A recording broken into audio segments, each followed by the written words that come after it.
गुरु दीन दयाल जी तुम लग मेरी दौड़, जैसे कागजाज को सूझत और ना ठोर, जैसे कागजाज को सूझत और ना ठोर, भक्ति दान मोहि दीजिए गुरुदेवन के दे, और कछु ना चाहिए निस दिन तुम्हारी से, और कछु ना चाहिए निस दिन तुम्हारी से।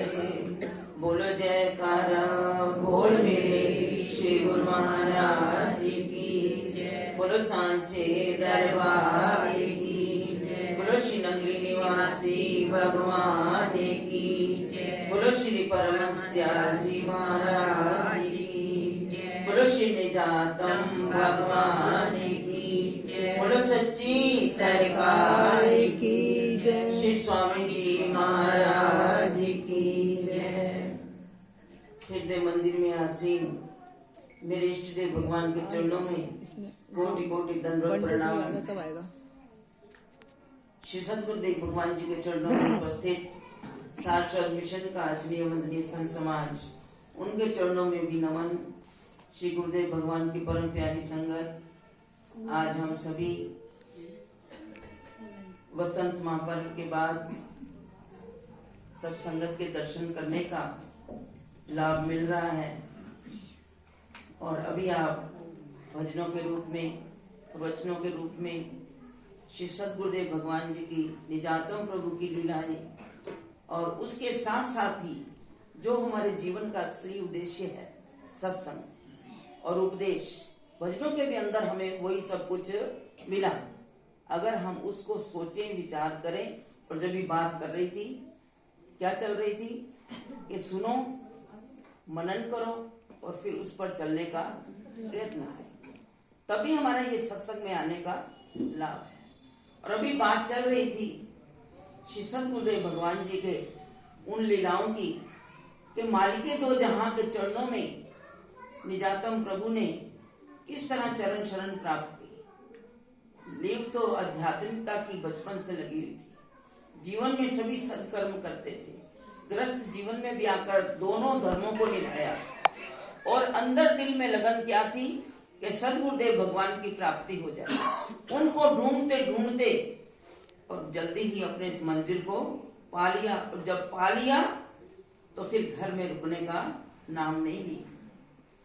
फिर जल्दी ही उन्होंने चाहा कि कब, बहुत जन्म के हम बिछड़े हुए थे, अब मालिक आप मिल गए हो, अब घर में रहना नहीं है।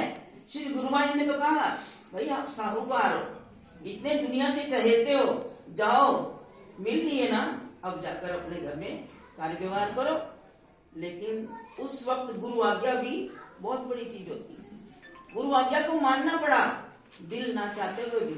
लेकिन जब दूसरी बार आए तो फिर घर नहीं रुके, और श्री गुरु महाराज जी ने भी पहचान लिया ये रूह जो है दुनिया के लिए उस तरह नहीं है, उसमें रहने के लिए नहीं है, उसका उद्धार करने के लिए।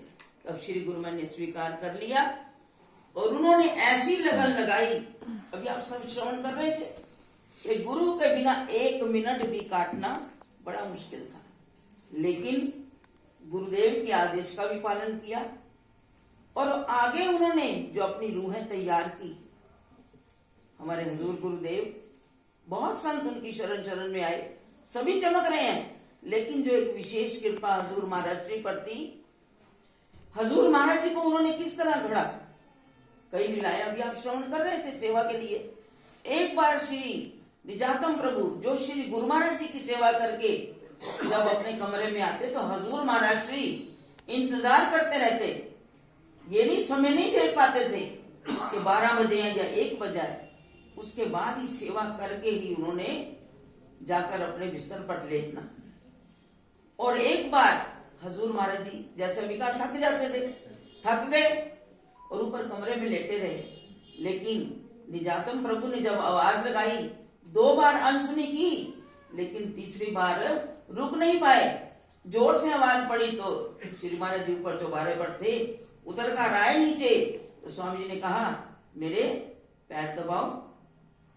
जब सेवा करने लगे तो उधर हजूर महाराज जी ने कह दिया, मैं आज बहुत थक गया। ना स्वामी जी आप आराम करते हो और ना हमें करने देते हो। उस वक्त जो शब्द श्री स्वामी जी महाराज ने फरमाए, उन्होंने कहा, तुम दबाओ तो सही, फिर मुझे बताना तुम्हें थकावट है भी या नहीं। गुरुदेव की वाणी के अंदर क्या कमाल होता है। उन्होंने कहा कि मुझे दबाओ तो सही, फिर देखो तुम्हें क्या शरीर में दर्द है भी या नहीं। और वही बात हुई। हजूर महाराज श्री ने जब स्वामी जी के चरण दबाने शुरू किए, पता नहीं कब नींद हजूर महाराज जी को आ गई और इतने घंटे सोए और निजातम प्रभु ने वो नजारे दिखा दिए, कई मंजिलें अंदर की पार करवा दी। जो चीज वो देना चाहते थे वो समय नहीं देखते, कहते मेरे पास समय नहीं है, मैंने जो देना है अपने शिष्य को दे दूं। तो हजूर महाराज जी के ऊपर वो कृपा कर दी कि उन्होंने उन्हें क्या नहीं दिया। निजातम प्रभु की सेवा हजूर महाराज श्री ने 22 वर्ष की और श्री सदगुरुदेव भगवान के चरणों में वो 7-8 वर्ष सेवा की। उन सेवा का फल जो हजूर महाराज श्री को मिला और उसके लिए ही आज निजातम प्रभु के वो डंके हम श्रवण, उन्होंने क्या नहीं किया। उन्होंने एक नहीं अनेकों की जीवन बदल दिए। अभी बात चल रही थी ना अमृतसर की। अमृतसर में एक दिन गए और बाजार में घूमते हुए जब निकले, दुर्गियाना मंदिर भी देखा, अमृतसर हरमंदिर साहब भी देखा, दर्शन किए निजातम प्रभु ने। और चलते चलते बाजार में से जब निकले तो वहां एक भक्त जी थे, उनकी फोटोग्राफर की दुकान थी। उस दुकान में एक भक्त जी ने कहा, महाराज जी एक फोटो खिंचवा लो। हम निजातम प्रभु मान गए। जब अंदर गए तो भक्त जी को देखा, कहते ना जो संतों की नजर होती है ना, बड़ी कीमिया होती है, वो कुछ ना कुछ फिर जहां जाते हैं कुछ करके ही आते हैं। तो उन्होंने जब फोटो खींची, तब क्या जमाना था, ब्लैक एंड व्हाइट फोटो। तो स्वामी जी महाराज उनसे कहने लगे, भक्त जी ये क्या सारी उम्र काले का सफेद और सफेद का काला करने में निकाल दोगे। तो वो चुप, कहने महाराज जी क्या आदेश। और कृपा करने पर आ गए और उसे सतनाम का उपदेश दे दिया। कहा जाओ अब जो बाकी का वक्त है अपना भजन सिमरन में लगा। जब से वो ये कृपा करके गए, 1 साल के बाद फिर स्वामी जी महाराज आए। जीवन में जो जैसा जीवन था उनका, एक व्यसन नहीं था, कई करते थे, लेकिन जब निजातम प्रभु की दृष्टि पड़ गई तब जीवन की काया ही बदल गई। और जब काया बदल गई, अगले साल जब निजातम प्रभु फिर दोबारा वहां से गुजरे और जब अंदर गए तो वहां उनके स्थान पर कौन बैठा, उनका भाई, उनका नाम था अमरनाथ जी। जब उनके भाई को जाकर पूछा, भी भक्त जी कहाँ हैं? कहे महाराज जी पिछले साल से जब से आप नाम उपदेश देकर गए हो, उनका तो जीवन ही बदल गया है। अब वो अमरनाथ जी नहीं रहे, अब तो वो हर वक्त हर प्रभु नाम की मस्ती के अंदर मस्त रहते हैं। और वो वाला अमरनाथ तो अब बदल गया। आपका रंग ऐसा चढ़ा, दिन रात भक्ति के अंदर ही तल्लीन रहे। तो भक्तों की भी दशा उन्होंने सवारी, और जो उनकी चरण शरण में आया उनको तो उस नाम की दौलत से मालो माल किया और कई सिद्धियां उन लोगों को बख्श दी। ऐसे ही हमारे गुरुदेव भगवान थे। तो कहते ना परमात्मा भी जब सृष्टि बनाता है, कहते परमात्मा ने जब कई तरह की सृष्टि, तो जिसमें जो मेन थे वो पशु भी थे और मनुष्य भी थे। अब जो पशु थे उनको और नियम तो कोई अच्छे नहीं लगे जो परमात्मा ने बनाए थे। तो वो भगवान के आगे जाकर खड़े हो गए, प्रभु हमें ये बताओ, हमें तो भूख बहुत लगती है, बताओ हमें ये चाहिए, हम कितनी बार दिन में खाएं। अब परमात्मा ने सोचा ये तो पशु है, कहने लगा भी ऐसी बात है, तुम हो पशु, इतने नियम थे, तुमने नियम में एक भूख को ही चुना और तुम्हारे लिए यही आदेश है कि जितनी बार मर्जी खाओ, 1 क्या 2 क्या 4, चाहे सारा दिन ही खाते रहो। बोल दिया। अब मनुष्य वो तो इतना सुना और चले गए, और उनके साथ ही खड़े थे मनुष्य। कहते मानुष तन ऐसा है, सदग्रंथों में लिखा है, एक बार मिलता है, 84 लाख जोनियां भुगतने के बाद, रोज रोज नहीं मिलता ये जीवन। तो उन्होंने भी जाकर प्रार्थना की, महाराज हमारे लिए क्या आदेश है? उनको तो आपने कह दिया दिन में जितनी बार मर्जी खाओ, हमारे लिए क्या आदेश है, हम कितनी बार खाएं? तो उस वक्त परमात्मा ने कहा, भाई तुम तो मनुष्य हो, मानस जन्म ना मिले बारंबार, तुम्हारे लिए तो है दिन में केवल 2 बार खाना, तुम्हारे लिए यही नियम है। और जो नियम का पालन करेगा वो कभी घाटे में नहीं रहेगा, उसको दुख देखना नहीं पड़ेगा। जो जो नियम पालने के लाभ थे वो परमात्मा ने बता दिए, और जो नियम को नहीं पालेगा उसके लिए तो फिर क्या होगा वो तुम समझ लो। जब ये बात कही तो मनुष्य कहने लगा, महाराज जी हमारे लिए बताओ। कहते तुम्हारे लिए केवल दिन में 2 बार ही खाने का नियम है, उसके बाद जो भजन नियम व्रत जप तप उन सब ने अपने अपने जीवन को बाधित करना। जब ये बात कही तो मनुष्य को थोड़ा सा गुस्सा आ गया। कहता है संगत भी बड़ा रंग लाती है, क्योंकि पास कौन खड़े थे पहले? पशु। उन्होंने कह दिया मनुष्यों ने, प्रभु ये क्या बात हुई? उनको तो आदेश दिया सारा दिन खाओ, और हमें क्या दिया दिन में 2 बार खाओ। थोड़ा सा क्रोध आया और वहां से चल दिए। कहते हैं आज कल युग में देखो इसका प्रभाव, कि हर वक्त मनुष्य को बस खाना और सोना, इसके बाद कोई भी आदत नहीं है। एक जो सदगुरु की चरण शरण में आ जाता है उसको नियम भी मिल जाते हैं, उसको कृपा भी मिल जाती है। और अभी देखो कितने सुंदर हमारे हजूर महाराज श्री ने कितना उपकार किया कि अपने इष्ट गुरुओं का अवतरण दिवस, अपने इष्ट गुरुओं का निर्वाण दिवस मनाते हुए कि इन जीवों का जो मेरी चरण शरण में आए हैं उनका कल्याण कैसे होगा। तो जैसे एक बार दादा गुरुदेव श्री परमहंस दयाल जी और राधा स्वामी मत के जो मूर्धन्य महापुरुष, जहां से राधा स्वामी मत की शुरुआत हुई, स्वामी शिव दयाल जी कहते ना, जब श्री गुरु महाराज जी को आगरा में तब पर बिठाया तो श्री परमहंस दयाल जी भी चक्कर लगाकर आया करते थे। कहते सारी सारी रात उधर से शिव दयाल जी, राधा स्वामी, आपको पता है साथ ही दयाल बाग है, क्या कि महाराज सारी सारी रात आप क्या करते हो? जागते हो, बैठ के कहानियां करते हो। कहने लगे तुम्हें नहीं पता ये आध्यात्मिक, हम आध्यात्मिक सहेलियां हैं कि महापुरुष बैठकर हम सारी रात चिंतन करते हैं ये दुनिया का कल्याण कैसे होगा। जो मोह निद्रा में हर वक्त सोया हुआ है, संसार में फंसा हुआ है, उससे छूटने का उपाय हम इस दुनिया को बनाना चाहते हैं कि कैसे कल्याण हो। ये जो है परमात्मा की ओर मुड़े, इन्हें अपने जीवन का लक्ष्य पता चले कि हम संसार में क्यों आए हैं, हमने क्या परमात्मा से वायदा किया है कि तेरा सिमरन करेंगे। का सिमरन में इतना चित्त नहीं लगता, तो हजूर महाराज जी ने जैसा हमें ये एक संदेश दे दिया कि सेवा करो, सेवा में मन लगाओगे तो भजन अपने आप ही तुम्हारा होगा। क्यों कहा गया कि संत दर्श को चालिए तज माया अभिमान, जेते जेते पग धरे सो सो यज्ञ समान। तो ये महाराज जी ने जो सेवा की एक परंपरा चलाई कि घर घर जाओ गुरु घर के लिए, उन्होंने ये भी बता दिया चाहे कोई 1 रुपया दे, चाहे कोई 50 पैसे दे, चाहे कोई 10 दे, चाहे कोई 100 दे, चाहे 1000 दे, तुमने किसी को इनकार नहीं करना। जिसके घर से जितनी सेवा आएगी, जितना जितना वो धन जो है गुरुमाई के चरणों में भी, जहां जाएगा धन वहीं जाएगा मन, इसीलिए वो गुरु महाराज जी के चरणों में भी आएंगे। ये सीख देकर अपने सभी भक्तों को उन्होंने घर घर भेजा।